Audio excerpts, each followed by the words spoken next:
ఇవాళ మనం కర్మఫలం అనుభవిస్తున్నామంటే ఒకప్పుడు మనం చేసిన కర్మలే. అంతేగాని దేవుడా నాకెందుకు ఇన్ని కష్టాలు ఇచ్చావని అడిగే హక్కు మనకు లేదు.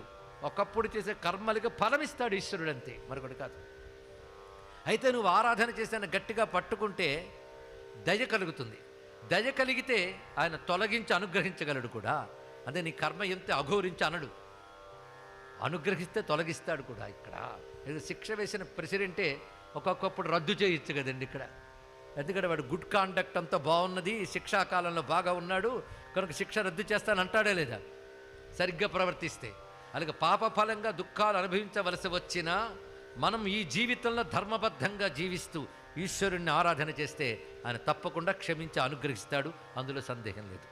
ఒకవేళ దుఃఖాలు అనుభవించవలసి వచ్చినా బాధ తెలియకుండా చేస్తాడండి. ఎనస్థెషియా ఇచ్చి ఆపరేషన్ చేసినట్టు, అవునా లేదా? ఎలాగూ సర్జరీ చేయక తప్పదు.